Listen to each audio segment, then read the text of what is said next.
Thank you, Elena. Well, short-term rental properties have been a controversial subject here in Michigan, and a bill approved by the State House 2 months ago would get rid of local municipalities' right to regulate them. Grand Haven Charter Township is doing their best to fight that. 13 on your side, Ottawa County reporter Keely Lovern has that story.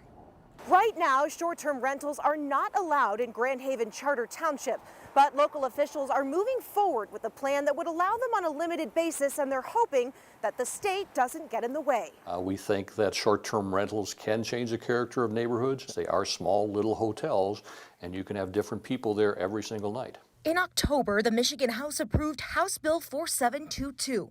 If approved by the Senate and then signed into law by the governor, this legislation would limit a municipality's ability to regulate short-term rental properties. Well, you would devastate the township if that happened. The state legislation would allow for 30% of all properties in the township to be short-term rentals, including apps like Airbnb and Vrbo. We're hoping it's not going to be adopted by the Senate.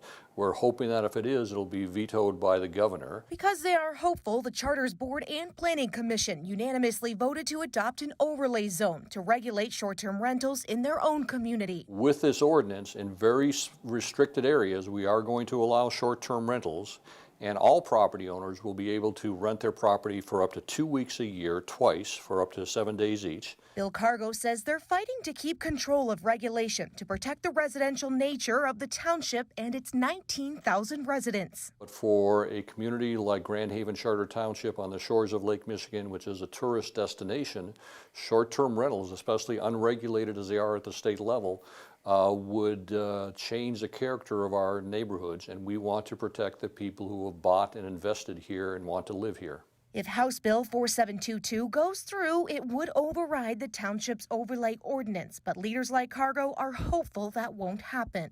That's what the residents want, that's what the elected officials want, that's what we're trying to protect. Now, if this local legislation was able to go through, it would take effect in the first quarter of the year, sometime between January and April. Reporting in Grand Haven Charter Township, Keely Lovern, 13 on your side.